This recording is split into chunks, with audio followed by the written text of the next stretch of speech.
Hi and welcome back to yet another video.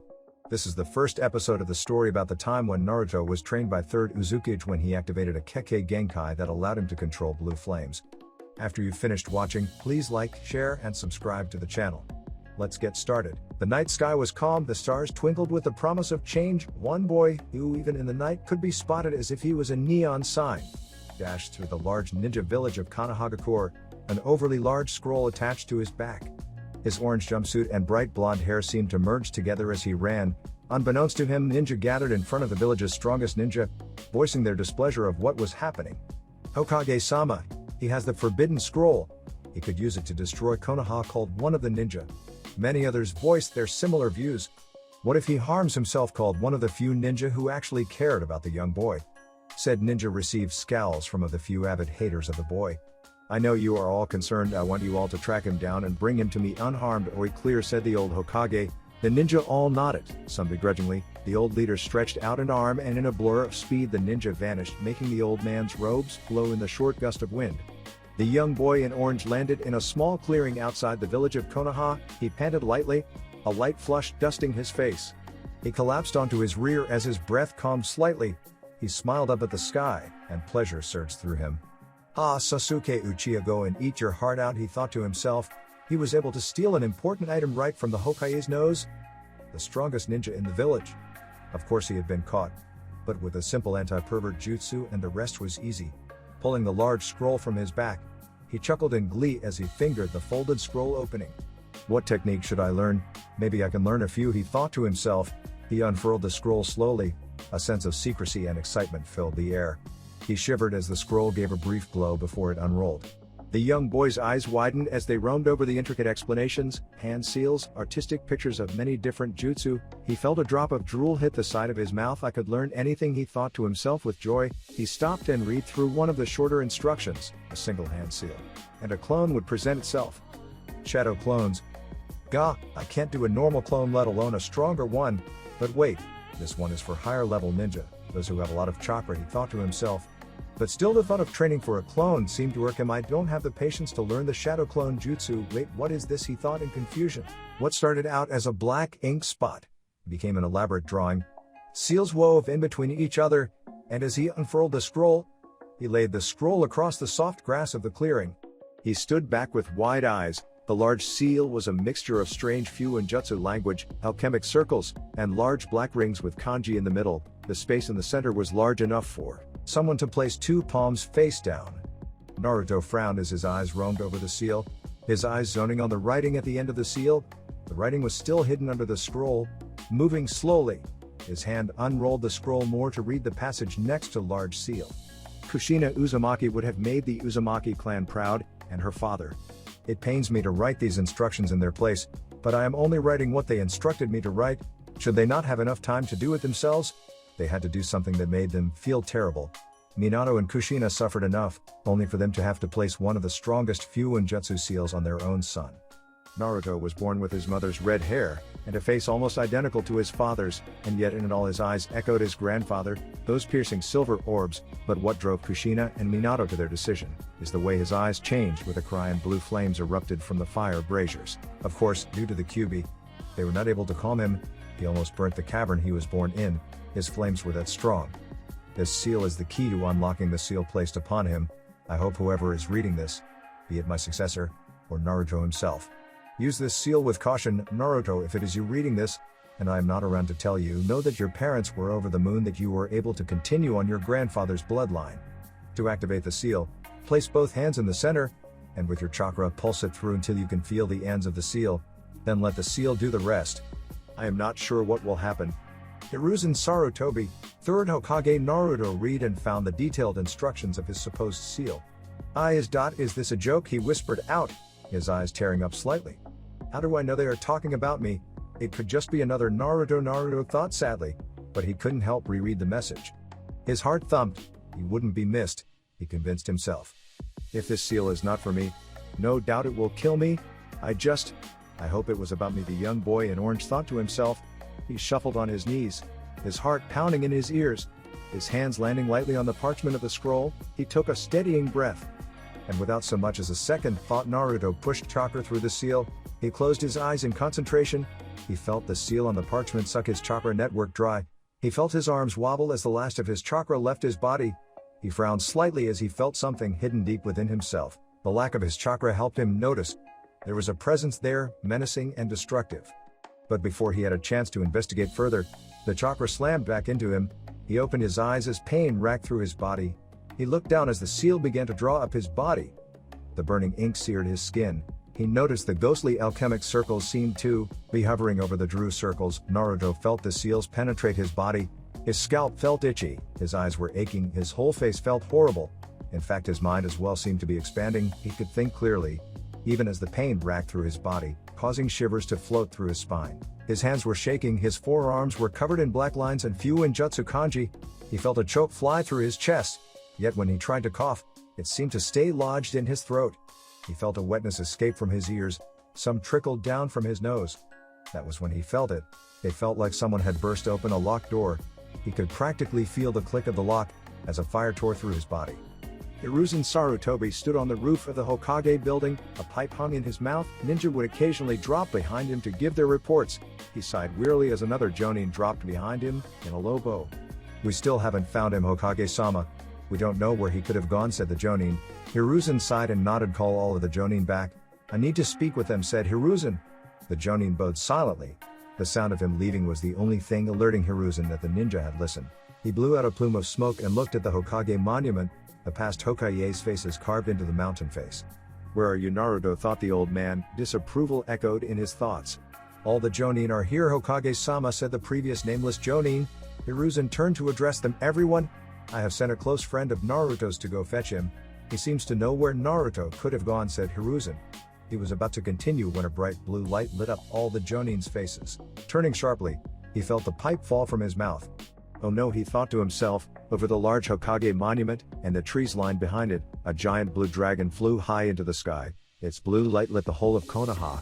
The dragon's eyes were a piercing silver. Nobody could hear the painful cry of a child, but the simultaneous giant roar of the large dragon echoed over the entire village. Sasuke looked at the dragon with a frown. He watched as a large gust of wind followed the roar.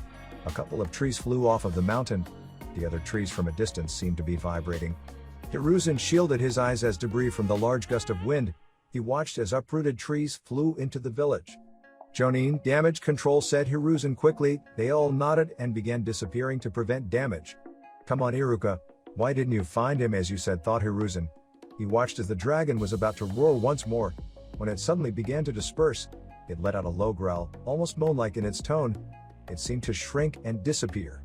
"Hokage-sama, are you okay?" asked the concerned Anbu. Hiruzen waved an arm. "I am fine. Please go see if Naruto is okay," said Hiruzen. The Anbu nodded slightly. Some even looked surprised, though their faces were hidden. Iruka sighed and wiped the sweat off of his brow. The wind that had torn through the woodland area had all but burned his skin off. And as he moved through the tree line and coughed, he took in the image that greeted his deep brown eyes. The clearing that had started off small had been extended. The grass no longer green, but instead a crisp black. The trees that hadn't been torn up were scorched black. His eyes widened as he noticed there was someone laid face down in the center of the clearing. Iruka coughed as a gust of wind tore up some loose charred grass. Moving towards the center, he tried to ignore the crunch under his feet, instead of the usual soft footings of grass. As Iruka got closer, he felt himself sigh in relief. The forbidden scroll seemed completely intact, a few scorch marks along the side, but other than that the scroll was fine. He watched as the person led in the center of the clearing was actually led across the scroll. Iruka noticed how his body was steaming. His clothes had become non-existent. Iruka noticed that the scraps of clothes that were left were bright orange. Gasping, Iruka looked at the person closely. He frowned at the hair first. Some of the roots were bright red, stretching out right to the end. A few strands were still blonde, whilst other parts were still completely blonde. He frowned slightly as he got closer. He tilted the person's head towards him and he gasped. Whisker marks. Naruto, are you okay?" asked Iruka in a panic. Naruto wheezed out a cough, not so loud. "Iruka-sensei," coughed Naruto. Iruka sighed and felt his face. Naruto cracked open an eye and smiled through the pain. "Are you okay, Naruto?" asked Iruka, his eyes wide with panic. He realized belatedly that Naruto's eyes had changed color. The once azure gaze had changed to a shocking silver. Black and blue slashes through his eyes, making the silver seem to shine. The molten pools of metal stared at him with a frown. "Is something on my face, Iruka-sensei?" asked Naruto with another cough. Iruka blinked slightly and smiled. Your eye color is different, silver. I like it, said Iruka with a brotherly smile. Naruto chuckled, but winced in pain. That means the seal worked, Iruka-sensei. Who is Minato, asked Naruto seemingly out of nowhere. Iruka thought for a second before smiling. The fourth Hokage, if I remember correctly. Why, asked Iruka. He watched as tears grew in Naruto's eyes. They fell down his face easily, pulling on the scroll. Naruto shook his head. Minutely. No reason, said Naruto simply. Iruka sighed and looked at the scroll. Naruto, sighed Iruka. Naruto felt more tears form. I guess I fail, yeah, asked Naruto. Iruka frowned slightly. What do you mean fail, asked Iruka softly. Naruto just shook his head and cried. Iruka watched as the dark seals lining Naruto's body began to fade away. But judging by the seals everywhere, it would take some more time. Take me to the old man, said Naruto. Iruka frowned slightly. Naruto noticed and sighed. I can't move, sensei, said Naruto. Iruka sighed and nodded. After rolling up the scroll and hoisting Naruto up onto his shoulder, once Iruka got a closer look at Naruto, it was then he realized Naruto had changed slightly. His face was more angular, his eyes' shape was slightly different, and above all his hair was still changing. And eyes that seemed to capture his attention every time. Slowly he carried a stumbling Naruto through the forest. The forest was quiet, the birds were scattered due to earlier commotion, the sound of twigs snapping filled the night air. Two people stumbled through the forest. One was a tall tan male, his brown hair pulled into a ponytail. He wore the standard Chunin uniform and headband, a familiar dark scar across his nose. Next to him a small boy leant against him, his feet being dragged behind him, his steps moving slowly. He wore nothing but a pair of tattered underwear. His hair, which was once blonde, had slowly changed to a vivid red. A few strands of blonde still remained, but even they were powerless against the change. Also the spikiness of the hair had seemed to disappear, causing it to become messy and fall down his face, causing him to constantly blow it out of his eyes. Iruka took a look at the sighing Naruto. He smirked as Naruto kept trying to blow his hair out of his eyes. Reaching over, he tentatively swept Naruto's hair to the left, causing it all to part one side, meaning Naruto could see. Naruto gave a smile. Thanks, sensei, said Naruto softly. Iruka smiled and chuckled as the hair fell back when Naruto tripped slightly. Naruto. What did you mean you fail, asked Iruka. It was something that had been bothering him for a while. Naruto sighed and looked away. Well, Mizuki-sensei said that if I could take the scroll and learn one jutsu from it, then I would be able to be a Jinan. I didn't learn a technique, so I fail, said Naruto sadly. He stumbled and tripped forward, only to feel Iruka slide an arm around his waist. And Mizuki said that, whispered Iruka. Naruto frowned slightly. Was Mizuki-sensei wrong then, asked Naruto. Iruka was about to answer when the sound of kunai ripping through the air met his ears. He forced Naruto to the floor and braced himself for impact. Naruto looked up startled, which turned into fear as kunai were embedded into Iruka. Naruto turned his head and watched as Mizuki landed on the branch closest. My Iruka, you actually beat me to the little demon, said Mizuki with surprise. Iruka coughed slightly, his hand flying to his neck as a nick in the side began to bleed. Naruto looked between the two in confusion. What's going on, asked Naruto. Mizuki looked at him, the sneer slid off of his face. Naruto, give me the scroll. Iruka is leading you to your death. The Hokage has called for your execution for taking the scroll of seals, said Mizuki. Naruto felt a bomb drop in his stomach. He looked to Iruka, who was growling lowly. Don't listen to him, Naruto. Hokage-sama sent me to bring you back to ask why you stole the scroll. Oh, now I know, growled Iruka. Mizuki let out a vicious laugh. So pathetic, Iruka. Naruto, do you want to know why everyone hates you, chuckled Mizuki evilly. Naruto felt his eyes widen, a nod from him before he had even thought about it. No, Mizuki, it's forbidden, yelled Iruka. Naruto looked to Iruka. Iruka felt his heart drop as Naruto's lost eyes found his. The silver seemed to be dull and metallic. What's the point of hiding it, Iruka? Look at his hair. It's becoming more and more like the beast, laughed Mizuki. Iruka pulled out a kunai and shakily threw it at Mizuki, who merely stepped out of the way. Mizuki, stop, it's forbidden, growled Iruka. Part of him realized he just didn't want Naruto to be hurt, and being told a secret as horrid as his, it would destroy him. Why, Iruka, you hate him as much as I do? As much as the whole village, asked Mizuki curiously. Naruto scowled into the dirt. What is forbidden? What about me, asked Naruto. Mizuki pointed a kunai towards Naruto. See, Iruka, the brat is curious. Well, Naruto, let me regale you with a tale. 12 years ago, the nine-tailed fox attacked the village. The idiot of a fourth Hokage tried to fight it. Mizuki frowned slightly as Naruto leveled him with an ice-cold glare. His silver eyes glowed blue slightly. Talk. About my ID, the fourth like that, growled Naruto. Mizuki chuckled. Yes, well, the honorable fourth Hokage couldn't destroy a demon of such caliber, and so he did the only other option, He sealed it away into a child, but the child's soul was consumed, leaving only the nine-tailed fox, with delusions of being a normal boy. "Do you want to know who that child was?" asked Mizuki. Naruto felt himself shaking his head in defiance. "Dad." Why, Naruto thought to himself. Mizuki began to laugh evilly.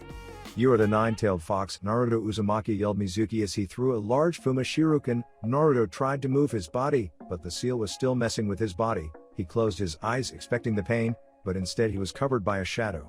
He blinked as spots of blood dabbed his face. Iruka stood over him, tears and blood running down his face. "Naruto. He is wrong, you are not the Nine-Tails. You are nothing but his warden. You are in control of the fox, not the other way around. I am sorry for not helping you sooner. You were so alone. Like I was. I knew you wanted nothing more than a family. And I wanted to give you one so badly. But something always stopped me. It wasn't you, it was me. I didn't want to let anyone else in.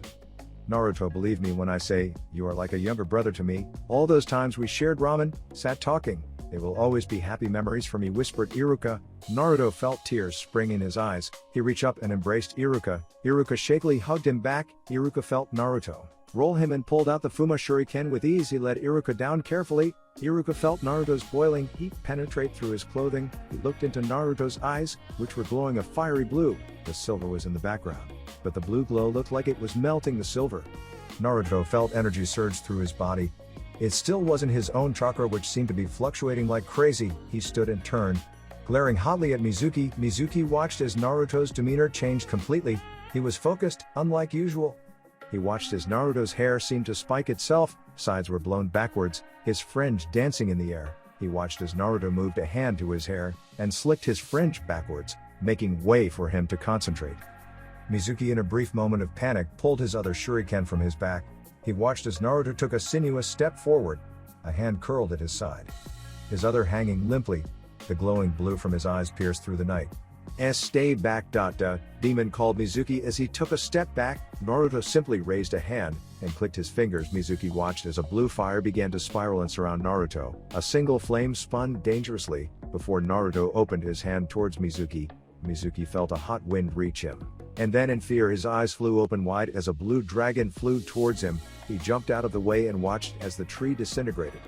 "I only have one shot at this. I never learnt the damn jutsu," Naruto thought to himself, but in a brief moment of confidence, his fingers crossed each other. He reached for his fluctuating chakra. "Come on, just one clone," Naruto thought to himself. He grabbed for his chakra as it was its most controlled, but he felt the chakra fluctuate at the wrong time, giving him more than he thought was necessary. But when he opened his eyes, he was met with a forest area full of half-naked Narutos. They all looked at each other confused before they all turned their eyes on Mizuki. But he was able to distinguish the real from the fake. The fake's hair did not react the same and their eyes were not glowing. He smirked slightly. "Bring it on, little brat. I will kill you," growled Mizuki. The Narutos clenched their fists, and in a blur they descended upon Mizuki in a barrage of sloppy punches and kicks. Naruto sighed as collapsed next to Iruka, who had managed to sit up against a tree. Naruto felt a hand lace itself within his hair. "Naruto. I was wondering if you would like to come live with me. I know it's a little late, but this was an eye-opener for me. I think I should start taking my brother's status seriously," chuckled Iruka. Naruto sighed and felt his body shudder for some unknown reason. That would be cool, Naruto sighed. He felt something heavy land on his head. Reaching a shaky hand up, he pulled off a headband. "Congratulations, Naruto. You passed." "How long did it take you to learn the shadow clone?" asked Iruka. Naruto rolled his head and looked at Mizuki. I winged it," said Naruto breathlessly. A pounding force had begun to move through his body. Iruka noticed the change in Naruto's chakra. "Naruto, are you okay?" asked Iruka. Naruto coughed slightly as he sat up on his knees, his arms flying to his stomach. Oh God, it hurts," cried Naruto. Iruka went to stand, but the exhaustion and blood loss was getting to him. He watched as the air around Naruto crackled with a yellow lightning. Iruka watched as the old Hokage and a pair of Jonin appeared. Anko felt her eyes widen as she saw the injured Iruka. Ibiki and Hiruzen watched the boy, who began to cry out in pain. Anko moved to Iruka when a hand motioned for her to stop. Naruto turned his head slightly, the headband clutched in his hand. He frowned at the old Hokage, before his head slammed into the floor as another set of tremors kicked in. He cried out once more. The lightning was becoming agitated. With one last cry, Naruto vanished with a show of yellow lightning crackling from where he was crouched, before disappearing into thin air. Hiroishin whispered Ibiki. Hiruzen nodded to himself. "Anko, Ibiki, I would like for you two to take a trip to Uzukage or Ibiki. I'm positive you know where. He has 1 month, said Hiruzen. Ibiki gave a nod. Right away Hokage-sama, said Ibiki. He motioned for Anko to follow. She seemed torn between going to Iruka, going with Ibiki. Anko just threw a flirtatious smile over her shoulder as she walked away. Iruka looked confused slightly, a blush dusting his cheeks. Hiruzen moved towards the Iruka, a polite smile on his face. Thank you, Iruka-kun. Naruto needed to hear those words, said the old Hokage. Iruka blushed and smiled. So is he allowed to stay with me, asked Iruka. Hiruzen gave a shrug. I have no reason to object. You are both very close.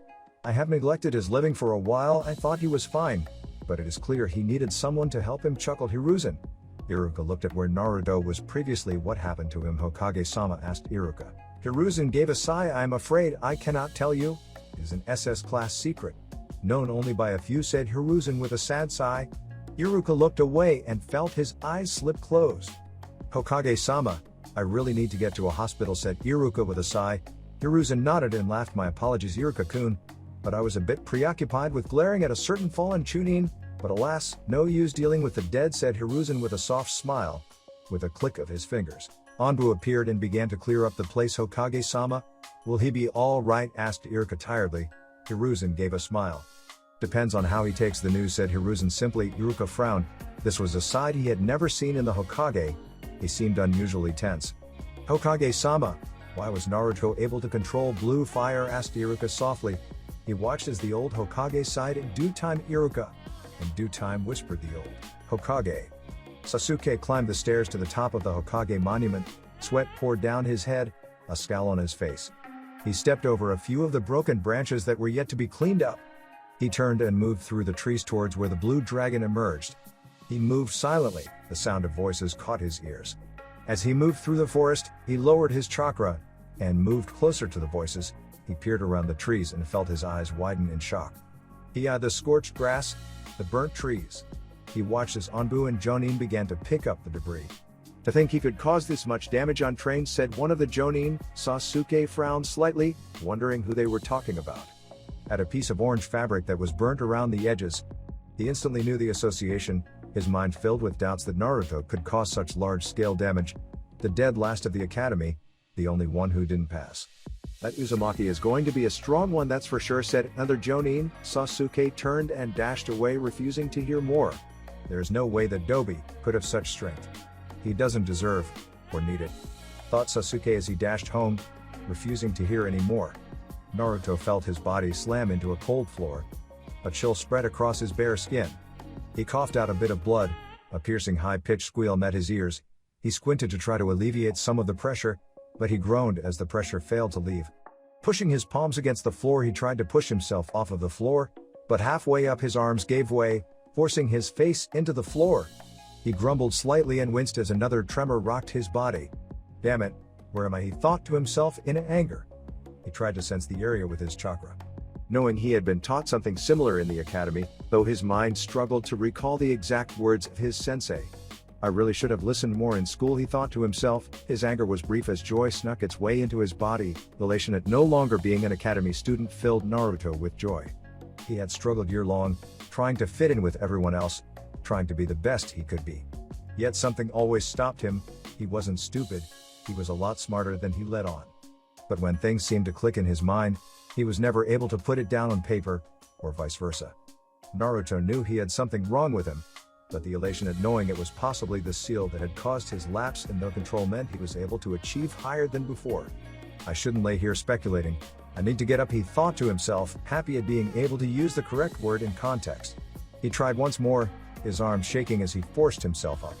He smiled slightly as he began to rise, but his ire quickly moved in as his arms gave way. Kami, I swear, it's a good job I wasn't in the middle of a fight when I activated that seal, moaned Naruto mentally. He squirmed on the floor slightly in hopes of rolling over to get a view of where he was too. He had tried to raise his head to see where he was, but his hair that was once spiky and gravity-defying seems to have died and changed to straight and smooth, falling down his face. He breathed a sigh of relief as his body rolled over, albeit sloppily. He winced as his arm was trapped underneath his body, shuffling it along the floor. He sighed as he laid flat on his back. He blew his hair out of his eyes, and a storm of dust seemed to follow. Coughing slightly, Naruto took a tentative peek around, his silver eyes roaming over the large room. The ceiling was a simple gray rock. Its texture suggested being carved with a spiraling force. Peeking to the sides, Naruto noticed the large bookcases, each full of books. From where he was led, he could read the topics on each of the bookcases: Fuin Ninjutsu, Original Ninjutsu, Secret Ninjutsu, Unfinished Ninjutsu, Taijutsu, Kenjutsu. Naruto smirked slightly at the thought of being able to read all of those books. Sighing, he calmed his body down to be able to tell what was wrong. He immediately noticed the lack of pain and tremors that were once racking his body. He was not sure how long he had been led on the floor, but the chill that was slowly seeping into his body from his bare skin touching the cold stone floor meant he was growing uncomfortable rapidly. He sighed wearily and, with effort, he tried to pull himself up. "Ibiki, care to tell me where we are going?" asked Anko irritably. She had been denied a chance to embarrass Iruka. She hated being interrupted, especially for an unpaid mission with no details. The two dashed through the forest. Ibiki was moving forward rapidly, a scowl on his face. "I can't tell you, and once we get there, you two are not to whisper what is there," said Ibiki stonily. Anko blinked slightly, but did not falter in her step. "That's serious, huh? Well, I guess I can keep quiet," said Anko. She eyed her mentor as he dashed from one tree to another. "Ibiki is never like this. What's in Uzushiogakure that has Ibiki so serious?" Anko thought to herself. She sighed lightly as her foot touched a large branch of a tree, and in a blur she propelled forward. Naruto scratched the back of his head, his hair falling in between the cracks of his fingers. His silver eyes glanced around the dark library. He scowled as his hair flopped into his eyes, his hand moving up and brushing it to the side. Giving his hair a parting, he hooked it around his ear slightly to stop it from moving. He moved towards a large desk that sat in a cylindrical chamber. On the desk was two books. One was wrapped in a light blue ribbon, and another was wrapped in a blood red ribbon. A blue hairpin was attached to the ribbon. With a brief flash of intuition, he grabbed the hairpin, and grabbing his fringe, he pinned it to the top of his head. "And, kind of like Rin from Ao no Exorcist," he smiled slightly, his eyes zoning in on the titles of the books. "To Naruto-kun, from Mom, read the book with the red ribbon and the hairpin." He eyed the other book, which had a longer title. "To Naruto Uzumaki Namikaze, from your dad, Minato Namikaze, Yondaime Hokage, read the book with the blue ribbon." Naruto's fingers dusted the covers of the book, his eyes sad, tears glistened in his them. "I will read them later. I want to explore some more," said Naruto. He turned and shivered at the darkness that seemed to permeate the room through the single door. Naruto shivered once more, jumping from foot to foot in an attempt to try and warm his body and stop his feet from freezing. A tremor tore through his body, causing his breath to leave with a whoosh. "Guess that seal hasn't finished its course," he thought to himself. He stumbled slightly as he walked to the only door in the room, his eyes roaming over all of the books that appeared to be at his disposal. "I'm going to be able to learn so much," thought Naruto with a small smile. His hand hovered over the door handle, but he found himself gripping it tightly as a tremor rocked his body once, forcing his whole body to lock down due to the pain. Tears fell from the corners of his eyes. "What is this seal doing?" he thought in anger. He turned the knob of the door.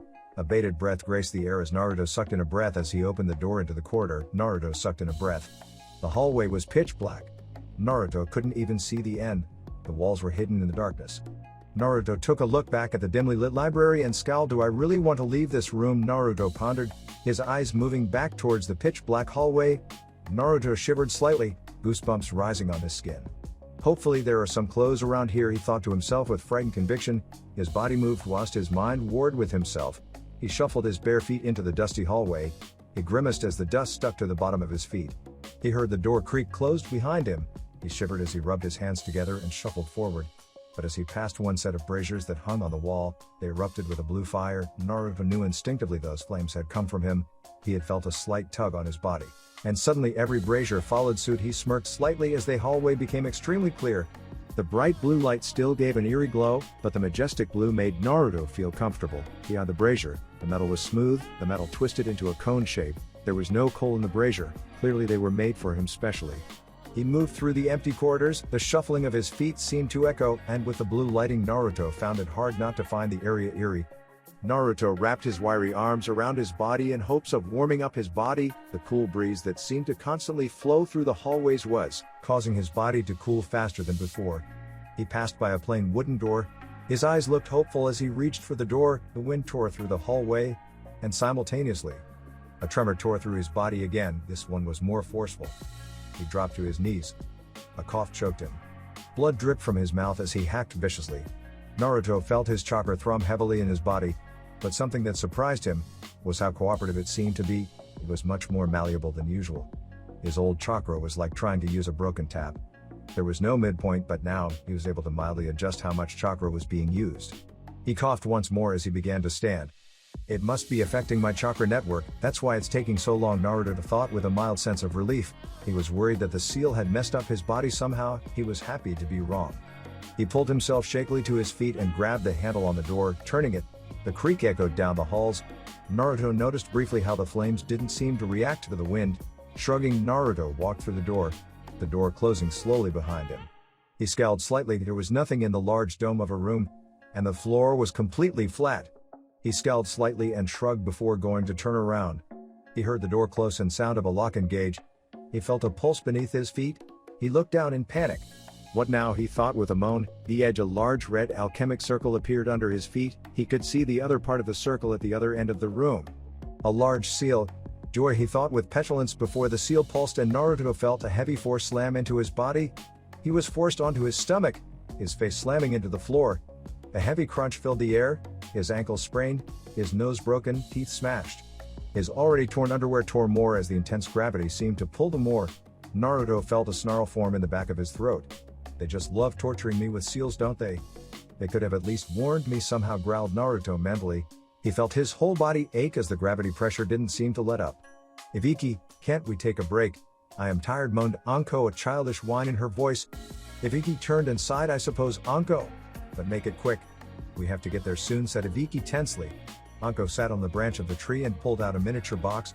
From it she pulled a stick of dengo. She chewed the dengo and watched as Ibiki paced. I have never seen him like this. Looks like the usually calm Ibiki is about to crack though, Anko. She watched as he sighed and looked up at the dark sky. It's about my sensei. She trusted me with the location of something precious to her. I was asked to go there once something happened. I am fulfilling her request, said Ibiki in his usual gruff tone. Anko blinked slightly and swallowed with an audible gulp. Oh really, Ibiki? Well, if it's that important to you, let's get going, said Anko softly. Ibiki scowled and looked at the brightening sky. We can rest for longer if you wish. We have ran almost all night. It is soon to be sunrise, said Ibiki. Anko shrugged. The faster we get there, faster we get home, right, said Anko cheekily. Ibiki smirked. We have to stay there a month, said Ibiki before dashing off. Anko stood with a scowl on her face. Well then I want to stop and rest, she called, but sighed as Ibiki dashed off without her. Sweat poured down his face, his breathing labored, his red hair matted to his head. He wheezed as he crawled to the door. Sweat made his palms slick, but he refused to give in. His hand shook as he fought through the heavy gravity. His fingers threatened to drop from the door handle. His silver eyes were focused in concentration. His fingers dropped an inch from the metal door handle. His tongue poked out the corner of his mouth as he once again fought the gravity. His eyes darted to the glowing ring on the floor. Sweat dripped down his arms, following the veins in his arm. He growled slightly in frustration, which turned into elation as his hand leapt up and grasped the handle of the door. Immediately the gravity lifted, the seals on the ground disappeared, and Naruto forced open the door and collapsed with a heavy sigh. He led, his legs in the large room, his upper body outside the door. The cool wind blew against his overheated skin. He was, for once, pleased with the cool wind that had once seemed to be a burden. He slid his body out of the room, his muscles aching at the thought of standing. He sighed as he kicked the door closed. A scowl on his face as the locking sound did not engage.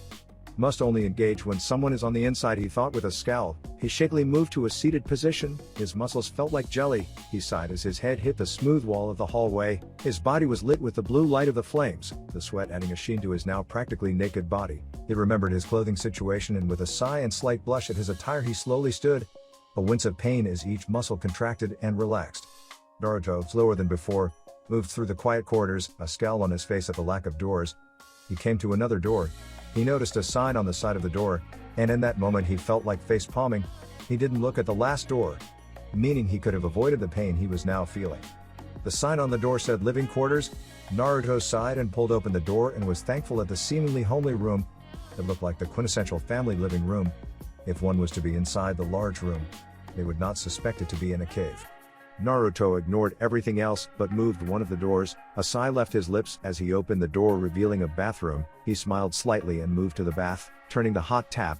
He watched as the steaming water left the pipe without any interruption. Naruto let out a brief chuckle of elation and turning the water speed down, he slowly moved to the next door. He smiled as he found the bedroom, taking a quick look back at the open-plan room, in which the kitchen sat in the corner. Sofas were positioned in the center, red and blue, with gold seemed to be the familiar color scheme. Naruto smiled slightly and walked through the door. He sighed as he dunked his head under the hot water. The bath was large enough for him to lay down right at the bottom of the tub, but surprisingly it hadn't taken long to fill. Naruto scrubbed his body. Due to one look in the mirror where it made Naruto look like he had been beaten to within an inch of his life, he was covered in blood, dirt, grime, sweat. His once broken nose had healed rather fast. Naruto had chalked it down to the fox. He relaxed in the bathwater, a small, but happy smile on his face.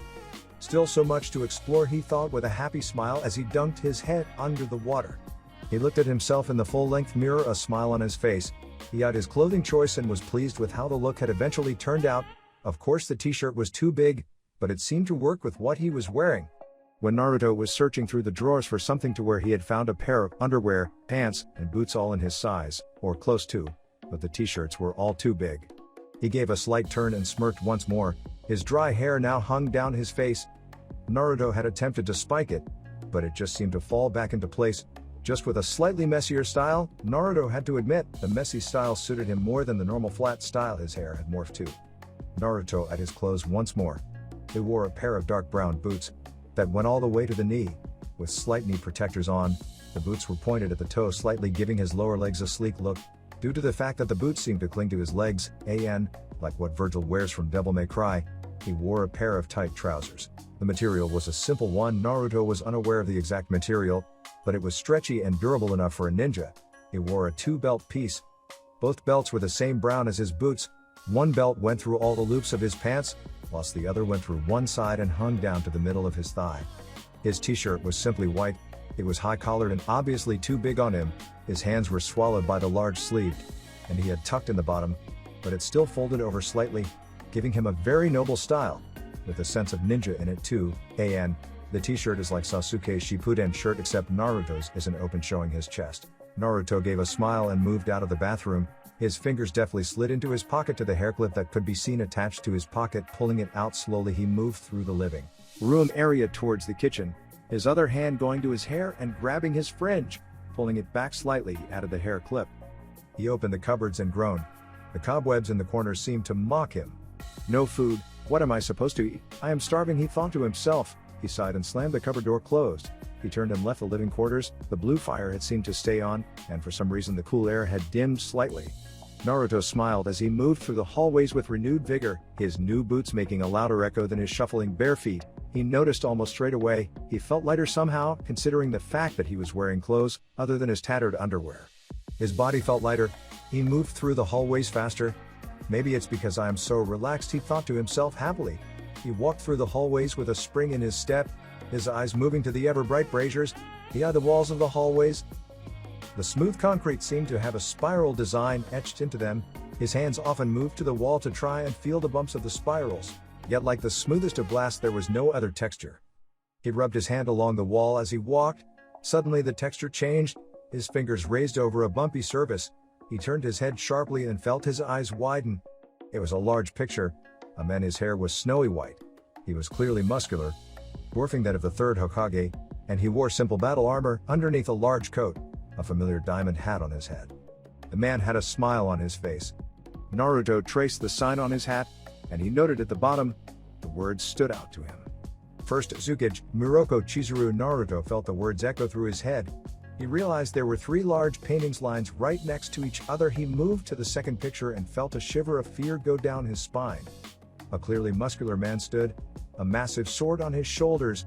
One of his eyes was closed. A scar ran vertically down his face, his other eye was open, and despite his gruff exterior, his eye was soft and held kindness. Second Uzukage, by Wako Kiratsu. Naruto smiled slightly. The man appeared to be a brute, but clearly if he made Kage, he was powerful. Naruto moved softly to the final image. A part of him wilted in sadness, realizing the line stopped with the third Uzukage. Naruto felt himself blink slightly in confusion. A small smile graced his lips. The third Uzukage was nothing like the previous two. Both had seemed to be muscular and strong, whilst the third Uzukage seemed to be more boyish than the others. But that wasn't what held his interest. The man was red-haired. It was spiked backwards. except 2 bangs falling down to his cheeks, though they were brushed backwards as much as possible. His eyes were piercing silver. He wore clothing similar to Naruto, his pants and boots similar. He wore a tight-fitting black zip-up shirt, and a large 2-tailed coat. The coat was large and a similar blue to the flames that lined the walls. In the man's hand was a sheathed katana. The blue matched the coat, and the hilt was wrapped with white ribbon. Naruto felt his eyes move down the name tag and felt a smile grow on his face. Third Uzukage, Daisuke Uzumaki, Naruto thought with a smile. His hand lingered on the painting. Compared to the other 2 photos, the third looked more royal and noble than the others. He was a wiry man who, unlike his predecessors, went for the more lithe appearance. Naruto smirked slightly as he took in the similarities. Their eyes and hair were exactly the same color. He slid his fingers across the old paint and moved away from the paintings. He spied a door further down. So with a happy smile he moved to the door with his awkward walk/stomp. He opened the door and with a bated breath he stepped over the threshold. As he closed the door softly behind him he turned. He felt a groan fall from his lips. It was another large cavernous dome. He looked down and just in front of his foot was the edge of a bright blue alchemic circle. Except this one was moving slowly. Naruto scowled and bringing his hand up he put his hand over the edge of the circle. He watched as his hand glowed blue slightly, and as if he had popped a bubble, a large ring of blue fire expanded and like the air itself rippled. The blue alchemic circle was pulled in sharply. Naruto watched as the braziers on the wall erupted in bright blue flames. Naruto shrugged slightly before he moved towards the middle of the room. He watched as the fire seemed to spread beneath the ground. He looked down and realized he could see the blue fire moving through tubes beneath his feet and through the dome.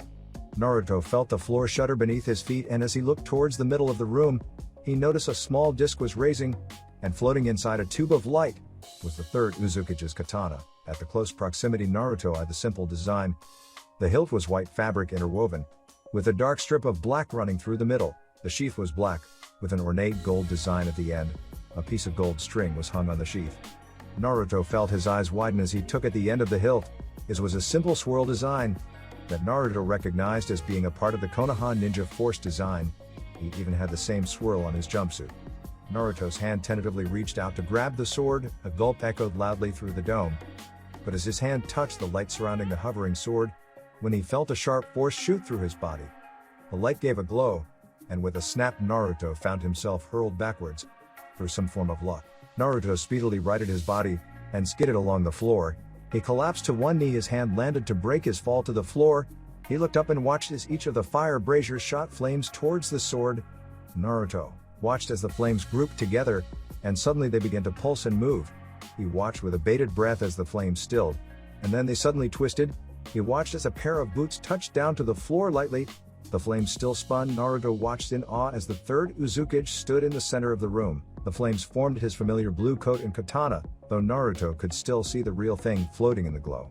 The Uzukage pushed his hair back and looked at Naruto with a glare.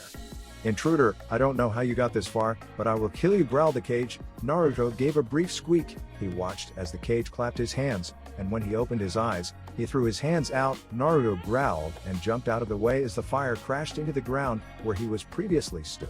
He was kept on his feet as Daisuke kept firing blue fire balls at him. Naruto had decided that whatever made him lighter, he was thankful for it. He was able to lightly dodge the fireballs being fired at him from the cage. "Thank God he isn't serious. No way would I be standing," Naruto thought to himself with ire. He flipped and landed on his feet with a crouch. His eyes widened as a fireball was directly in front of his face. He held up his hands in shock and he felt the fire sear into his hands. He cried out in pain. "How did you get in here?" asked Daisuke. Naruto winced as he nursed his rapidly healing hands.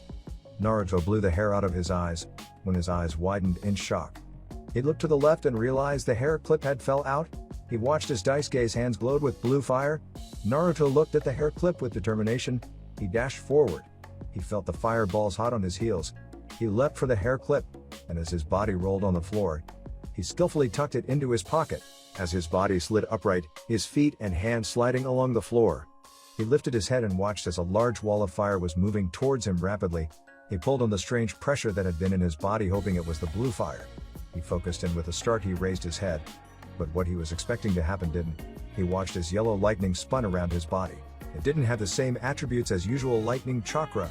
It was calmer and was a totally different color. He looked to the side, and he blinked as he found himself in the position he was just focused on. He turned and watched as the fire just sailed through the electric lightning and hit the wall. Naruto stood and smirked at the cage. "How was that?" said Naruto confidently.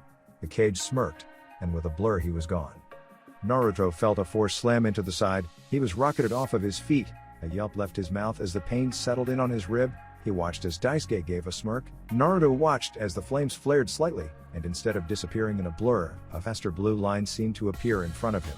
And suddenly, the Uzukage was there punching out a fist. Naruto ducked and he watched as a foot came up and slammed it into his jaw. He was thrown backwards once more, his jaw cracking from the force. He flipped backwards multiple times. He felt his back slam into the wall. He cried out once more, only to watch as the blue line zipped in front of him once more. He felt a tight hand around his throat. He watched through his hair as the Uzukage glared at him hotly. Naruto felt the breath catch in his throat due to the constricting hand. He wheezed as he felt the hand tighten. He felt that familiar feeling, the calm zone within his body, the place that housed the yellow lightning. But he also felt the familiar fire spread through his chakra coils. He felt the fire pound behind his head. He heard a gasp, but he watched as the lightning crackled around him. He felt the fire build, and with a show of a small yellow lightning storm he was gone. He turned his head slightly and glared at the cage, his hair and sleeves blowing in the non-existent breeze. He watched as the yellow lightning died from his previous location, as it also died from where he was stood. "Space-time ninjutsu," surprising, mumbled Daisuke. Naruto's hand moved towards his hair, and brushing it backwards, his body still tilted towards Daisuke, his eyes glowing blue. The blue fire began to spin around him dangerously. "I don't know who you think you are, but I am gonna kill you," growled Naruto. The blue fire flared slightly. He watched as a sad smile appeared on Daisuke's face. Naruto turned and with a swing of his arm, a wave of blue fire flew towards Daisuke, who watched the encroaching flame with a smile. It was the look in Naruto's eyes, the distinctive look that reminded Daisuke of his clan. He raised a hand, and with a simple crush of his fingers, the flame died out. He blinked in shock as the boy was no longer in front of him. He sensed a chakra signature coming from behind him. He turned and with a blade in his hand, he swung the sheath blade and smashed Naruto around the cheek. Naruto flew back with a grunt, and lively landing on his feet, he punched a fist out, and watched as the fire flew with deadly accuracy, only to watch as Daisuke blurred and moved sideways. Dodging the fire, it crashed into the wall with a loud boom. Naruto watched as Daisuke's right hand moved to the hilt of his katana. Naruto briefly realized Daisuke had yet to actually try to fight him, and already Naruto was having problems. He watched as Daisuke unsheathed the blade only slightly, the blue light catching the glow of the sword, until he quickly slammed it home. Naruto heard more than saw the large slashes that formed all around him. It was like a barrage of slashes surrounding him. He heard the sound of high-pitched squeals. The ground was being torn up. Large gashes formed everywhere. Naruto was scared to move, afraid to lose a limb. He eyed the storm of slashes as they died down. He turned and looked at the ever-peaceful Daisuke, who was leant on his sword, his coat blowing in the non-existent breeze. "Are you calm enough to talk now?" asked Daisuke in a soft tone. His deep voice was simple, yet the elegance behind in his words showed he came from higher social standing. "You were the one who attacked me, remember?" growled Naruto slightly. His heartbeat pumped behind his ears. His chakra was burning his system. He hadn't used chakra since the seal incident, and now he was regretting it. His whole body ached. "Yes, I apologize for that, but in my defense I thought you were an intruder. The only blood relatives are able to break through the seal barrier," said Daisuke. Naruto sighed and, as his knees buckled, Daisuke was there, an arm tentatively around his waist. "Damn chakra," moaned Naruto. He watched as Daisuke sat him down slowly, before his sword suddenly vanished in a blur of flames. He sat cross-legged in front of Naruto. "So what is your name?" asked Daisuke. Naruto sighed as his chakra warred in his body. "Naruto Uzumaki," said Naruto with a smile, despite the pain. Daisuke smiled also. "What was your mother's name?" asked Daisuke with a soft smile. Naruto sighed and closed one eye as he attempted to think. "Kushina. I think. I don't know. She passed away the day I was born," said Naruto unsurely. He watched as Daisuke stiffened. Naruto watched closely as Daisuke wiped a tear from the corner of his eyes. "Kushina-chan, my little girl," said Daisuke with a sob. Naruto watched as the 30-year-old began to cry slightly. Tears fell down his cheeks freely, but only one sob was heard. "I'm sorry. Did you know my mother?" asked Naruto. Daisuke smirked at him slightly. "Come now, Naruto. You must have noticed the eye color," said Daisuke. Naruto felt tears form in his own eyes. As he looked at his only living relative, he had made the connection. But he was afraid he was wrong.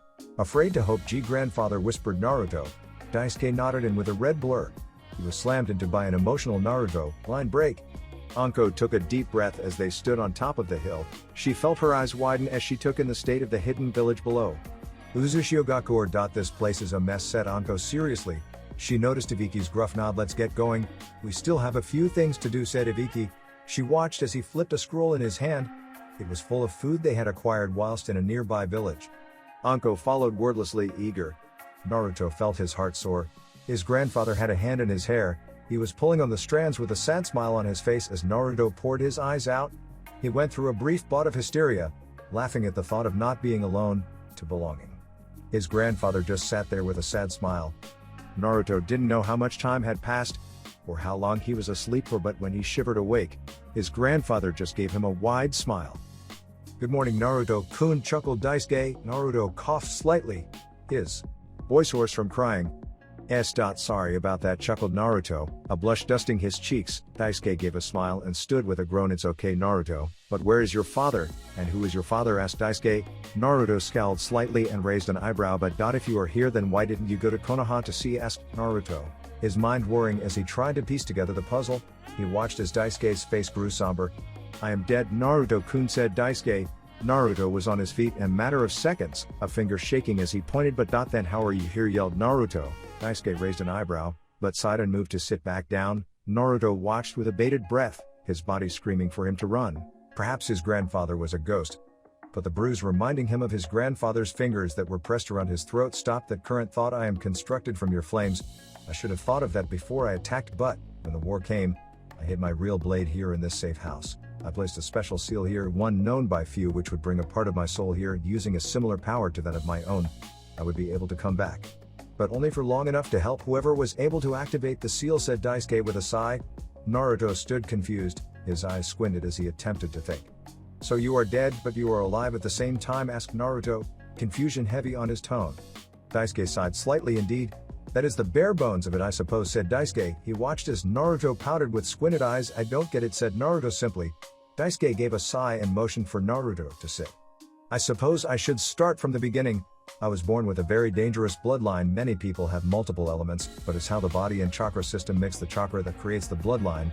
My two natural elements are fire and wind nature, but instead of becoming a white fire that many jonins use when mixing the two chakra natures, my chakra nature became blue fire, a very strong fire that consumes all. I grew up as the next clan head of the Uzumakis, and with a new bloodline to add to the clan, I was forced to become a ninja. When I was a jonin, I met a lovely woman by the name of Mizuki Uzumaki. She was the same age as me, and was a member of a different team.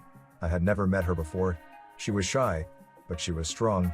We began dating, and I was voted for the third Uzukage. We got closer, and we married.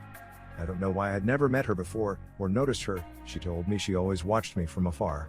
I was happy. It was part of Uzu tradition, in that the newly elected Uzukage would face off against the previous Uzukage.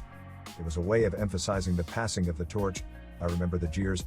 I was not as bulky as Kiratsu-sama, but I smashed him into the ground, said Daisuke. Naruto sat with wide eyes as his grandfather regaled him in the tale.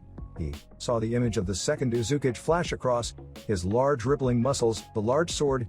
His eyes drifted to Daisuke, his boyish smile, his easygoing eyes, and lithe figure. He shivered at how powerful his grandfather must be.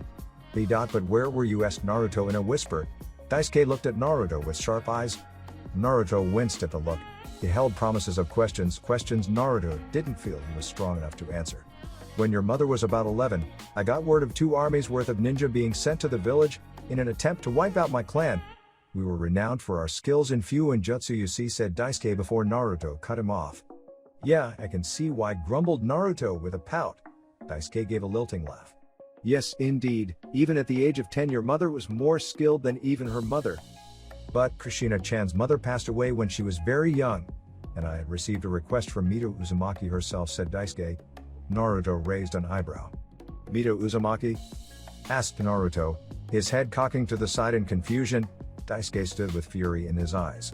You come from Konoha and you don't know who Mito Uzumaki is? What has Hiruzen been doing? You're at Uzumaki, you should know this, yelled Daisuke in fury. Naruto blinked slightly, his eyes pricking with the want to cry. It was irrational, but years of trying to appease the villagers meant he hated making anyone angry. Sorry, whispered Naruto. Daisuke calmed almost instantly.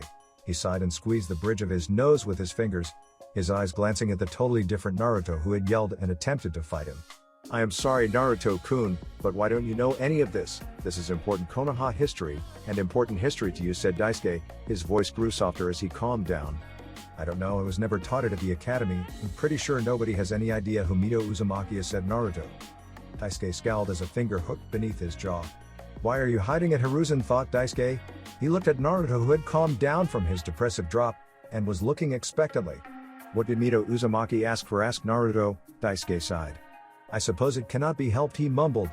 Naruto raised an eyebrow, but sat patiently. Your mother did not follow on my bloodline. Not exactly anyway. Instead of having the destructive force of the flames, she gained a different ability. Her chakra instead formed chakra chains. They were the same azure blue, and I could say her ability was something frightening altogether. She could manipulate people through her chakra chains. I was saddened that my fire was not passed down. But then I thought, perhaps the bloodline would change for each generation. Her chakra chains were dangerous. She could hold me down when she was only 10. Mito and Hiruzen, they grew interested. Mito was becoming old and frail. She could no longer hold back the 9 tails. She was the oldest of us. Uzumaki's, she was proof of our longevity, said Daisuke. Naruto was shaking his head in sadness slightly. My mother was to become the next container, whispered Naruto. Daisuke couldn't help the sad look that graced his face. I didn't want that life for my daughter. She was so happy. The life of a Jinchuriki is hard. And for the 9 tails it's even harder. But they provided me with a way to save my daughter from the war that was soon to hit, Uzu said Daisuke softly. Naruto stood with a glare on his face. So the Leaf Village just used her, just because they didn't want to lose the 9 tails, yelled Naruto. Daisuke sighed. I don't know, Mito wanted to keep it in the Uzumaki clan, said Daisuke. Naruto growled under his breath, but that doesn't give her the right to just uproot someone. Just for them to become a container, growled Naruto. Daisuke nodded. But your mother was best equipped. Her chakra chains would no doubt hold the 9 tails back. But if she died, then where is the 9 tails now, asked Daisuke. Naruto winced slightly and rubbed his stomach. It's sealed in me, whispered Naruto. He felt 2 arms wrap around him, and a cheek pressed into the crown on his head. Where is your father, Naruto? If he is still alive, I want him dead. A lonely life is not good for a Jinchuriki, said Daisuke. Naruto shivered at the dark tone that tinted his grandfather voice. He died, whispered Naruto. He felt a pang in his heart. He didn't really know his parents, but just knowing who they were, he missed them terribly. Who was he, Naruto asked Daisuke forcefully. Naruto winced slightly. Minato Namikaze, the 4th Hokage, I think, said Naruto. Daisuke sighed slightly, and with a pat he pulled away from Naruto, who was clearly unsure of what to do with the contact. I am sorry, Naruto, if I had been stronger, if I had survived the war, said Daisuke. Naruto shook his head. No, I'm happy, said Naruto. But Daisuke cut him off with a frown. No, you are not, Naruto. I can see it. Hiruzen has lost control. Not what I would expect from my old friend, said Daisuke. Naruto shook his head frantically. The old man tried, but he couldn't stop everyone. He has grown old, and he had to become the Hokage again, said Naruto. Daisuke chuckled and patted Naruto's shoulder. You underestimate my old friend Hiruzen, Sarutobi, said Daisuke. Naruto raised an eyebrow. How do you know the old man, asked Naruto. Daisuke broke into a face-splitting grin. He must be losing it if he allows you to call him that, said Daisuke. Naruto smirked slightly. Daisuke stood with a stretch. Naruto followed suit. They both stood in the large dome. The katana was rotating slowly in the light. So what happens now, asked Naruto quietly. How long are you here for, asked Naruto sadly. When you leave the building, the flames will die out, and then I will be extinguished with the other flames. The flames will reignite when you come back, but I am afraid I cannot. This is a one-time thing for me, said Daisuke. Naruto felt tears pool in the corners of his eyes. I have only just met you, cried Naruto. Daisuke just smiled sadly. Naruto, I can train you until you need to leave. I plan to train you in as much as possible. So what use is crying? It is only going to waste our time together, said Daisuke. Naruto wiped his eyes with his overly large sleeve, nodding slightly. What are you going to teach me? Are you going to teach me how to use a sword, asked Naruto. Daisuke shook his head. Not yet. I'm going to teach you how to use 2 swords. Granted, they are only tantos, but still, combined they are dangerous. We, the Uzumaki clan, only made 3 of these blades. 2 were for me, 1 was for Sakumo Hatake of the Leaf. They are extremely durable, and if wielded like Sakumo and I could, you can become extremely strong. This means until you are able to handle the single katana, the dual chakra sabers will be your tools, said Daisuke. Naruto frowned slightly, his mind conjuring up images of a chibi Naruto fumbling with 2 swords, yet holding 1 sword. He seemed much happier. But doesn't that not make sense? Surely it would be easier for me to learn using just 1 sword than 2, said Naruto. Daisuke gave a chuckle and summoned his fake katana from the blue flames. Not necessarily, you see, your flames needs to be trained differently to your chakra. Flames cannot just be forced into control, you have to train chakra before you can do larger jutsu. With the flames it's the opposite, you have to use larger moves, and then control them. The chakra sabers will help control the flames, but if you were to simply grasp Kamiko, which is my blade, it would kill you. Its moves are based upon minimal flames, but strong attacks, said Daisuke. Naruto remembered the wall of blades that surrounded him, a barrage of slashes from a single reveal of the blade. So what you're saying is, to do that move you did, with all the slashes, I need to control my flames to the point that I can do the smallest attack, said Naruto. Daisuke nodded seriously. It's strange, I know, but I remember the day I created Flame Senbon, the smallest weapon constructed of flames.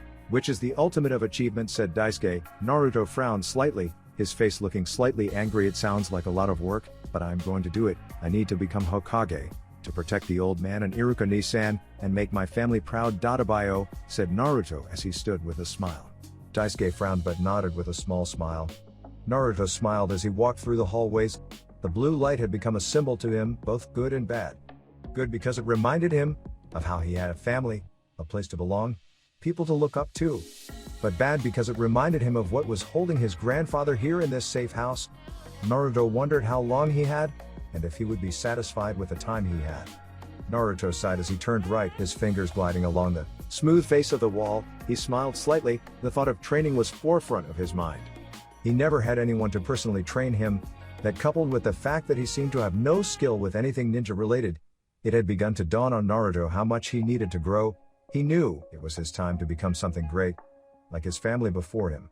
He walked down the hallway, his eyes scanning the door signs for the chakra room. He had been told by his grandfather that he had constructed a room that when entered would immediately begin to manipulate and actuate his chakra. All Naruto had to do was make it to the center of the room, sit down and meditate. Naruto had read about the importance of meditation, but he never had the patience to actually achieve the perfect state. Daisuke had given him some tips though. Now Naruto, it will be hard for you to achieve meditative state on the first try. From what you have explained, you seem to have 3 different sources of power.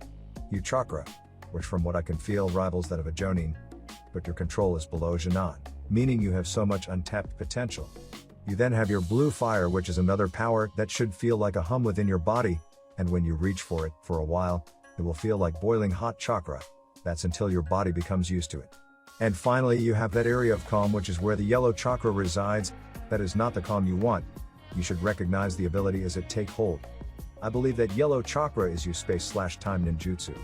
You need to find the balance within each of these spheres. The voice of Daisuke echoed around Naruto's head. Naruto had gave Daisuke all information concerning his abilities. Daisuke was not pleased to say the least, especially when he found out how Sasuke Uchiha was given personal training whenever he wanted. The rant had Naruto holding back laughter and tears of joy. To think Hiruzen has let the others treat an Uchiha with such respect. He was there during the Uchiha's conquest of power. He should never have let them get so close. I suppose that is where me and Hiruzen always differed. He always avoided unnecessary conflict, whilst I fought hard.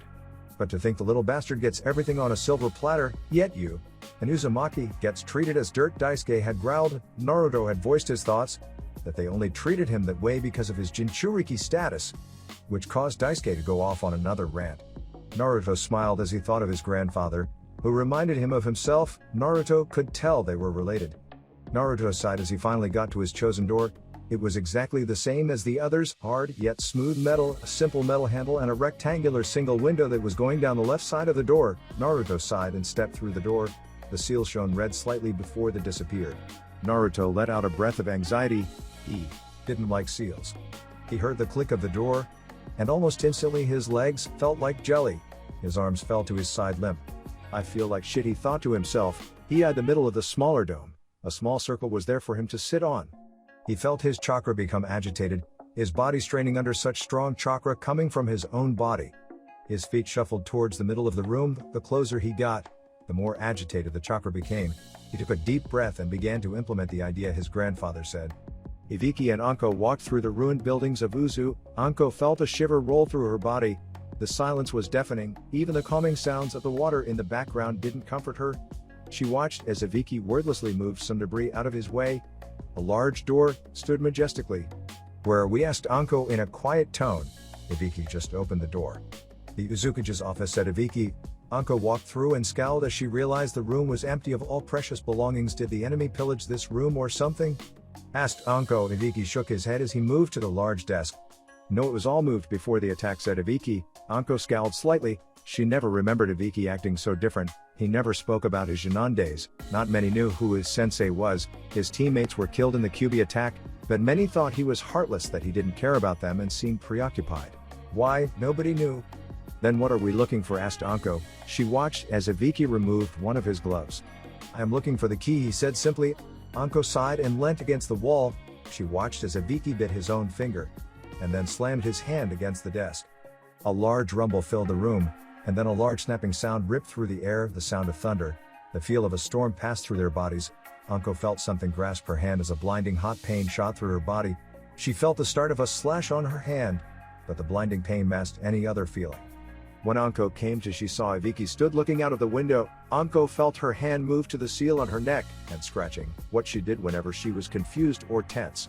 Care to tell me what that was? Asked Anko. Ibiki gave a snort. Never heard you scream like that before, Anko said. Ibiki simply. Anko growled under her breath. I know how much that hurts. I had the same thing done to me when I first got here, said Ibiki, but before Anko could ask more, he turned and moved towards the door. Anko sniffed the air slightly. Is something burning? Asked Anko simply. Ibiki nodded his head backwards. Anko then noticed the desk was now a pile of ashes. It was the rules, were the last accepted into the seal, said Ibiki. Anko nodded with a confused expression on her face. What seal? Asked Anko tentatively. Ibiki gave a laugh. You will find out soon enough, said Ibiki simply as he walked through the large double doors of the Uzukage's office. Naruto wiped the sweat off of his brow as he got up from the floor. He had the center of the room that was quite far away from him. He had found that when he got so far into the room, he couldn't control his chakra at all. His chakra had went wild. Yellow lightning had then followed, then briefly a few flames appeared out of nowhere. Naruto had immediately sat down and sat with his legs in the lotus position, his hands clasped together, his eyes squinted shut in concentration. Naruto shuffled to the door, sweat poured off of his face. He had come close to finding the calm core, but the entire time he flitted in and out, never staying in the calm. Naruto shuffled through the hallways, his boots tapping against the smooth stone. Naruto smiled slightly as he got the dome that his grandfather was currently residing in. Naruto opened the door, and as he was about to walk through, he saw the flames flicker slightly. Strange, Naruto thought to himself. He walked through the door and watched as his grandfather made his grand entrance. He smiled at Naruto as he suddenly dropped to his knees and slammed his hands against the floor. Naruto watched as the fire dimmed slightly, before a large box appeared underneath Daisuke's hands. Here are your chakra sabers, said Daisuke as he kicked the box towards Naruto. Naruto dropped to his knees as the box slid to a stop in front of him. Naruto's hand flitted across the craft work of the box. The fox carved into the top. Its collar contained a spiral design. Naruto raised an eyebrow. Foxes? Asked Naruto. Daisuke smirked slightly. Why do you think Mito-sama wanted to keep the Kyuubi in the Uzumaki clan? Daisuke chuckled. Naruto smiled and carefully opened the lid to the box. He smiled widely, his heart racing at the thought of wielding the graceful weapons. The two tanto sat in their sheaths within the molded box. The red silk covered the inside. Two straps were lined next to each other. One of the straps' buckle was a circle with a spiral design. The other was oval with an arched fox. Its legs seemed to be flaming in the engraving. The two tantos were exactly the same length. The sheaths the same glossy blue. The difference was in the hilts. One was similar to that of Kimiko, Daisuke's sword, in that the hilt was white cotton, with black triangles going down the length. But the other tanto had black cotton with white triangles. Naruto's fingers glided along the sheathed blades. These are beautiful. Did you make them? Asked Naruto. Daisuke gave a nod. He was enjoying Naruto's reaction. A natural swordsman would always admire the blade's beauty, but they would always be seeing something beyond the normal eye. And that was exactly what Naruto was doing. He could imagine the graceful arcs the blade could create, the skills he could learn. Naruto grabbed the sheaths and belts. Now the black one has to go on your lower back horizontally, facing out to the right so your right hand can grab the hilt. Almost instantly Naruto grabbed the swirl belt that had the holder built on the back, pulling it through the hoops of his pants. He buckled the belt. As he pushed the belt together, the swirl spun slightly before glowing. It was short, but Naruto caught it. Naruto grabbed the black hilt and sheath and slid it into the holster on his belt. Is that all right? Asked Naruto. Daisuke smirked slightly but watched as Naruto went to grab the other blade. Now Naruto, the white one needs to go on the top of your back, diagonally across your left shoulder blade. Don't worry, the belt and holder has some give, so you can be fully mobile, said Daisuke. Naruto did as he was told, and not long after attaching the final belt across his body, the white hilt pointed over his left shoulder. Naruto turned his head slightly to try and see, but he found he couldn't. With a dejected sigh, Naruto turned to look back at the amused Daisuke. These were so cool, said Naruto happily. Daisuke nodded before his hand moved beneath his chin. Naruto, I want you to try and grasp both blades at the same time, said Daisuke. Naruto did as instructed, and his hands went to their respective hilts. But almost instantly he found himself struggling. The overly large sleeves of the too big t-shirt had put a block in his smooth motions. He heard a light chuckle of his grandfather, and suddenly two hands gripped the sleeves, and with one smooth motion the sleeves were removed. Naruto blinked in shock. He heard the lilting laugh of his grandfather, who had doubled over laughing at the look on Naruto's face. Naruto looked at his shirt, which surprisingly had no frayed material. The sleeves were cut clean off. How did you do that? Asked Naruto. Daisuke gave a smile. Practice, and a little fire slice, chuckled Daisuke. Naruto looked at the sleeves in amazement. That is so cool, yelled Naruto with excitement. Daisuke comically put his finger in his ear and gave it a wiggle. Okay Naruto, let's start your training. I warn you, and it is going to be tough, said Daisuke with a serious scowl. Naruto pumped a fist out. Bring it on, old man, yelled Naruto. Daisuke nodded. Anko scowled as she followed Ibiki closely. They had walked up a large cliff that was guarding Uzu, similar to Konoha with its Hokage faces, except this village had no face anymore. They had been destroyed. She watched as Ibiki walked towards a large cave opening on the face of the mountain. Ibiki, where are we going now? She moaned lightly, a kunai flicking between her fingers.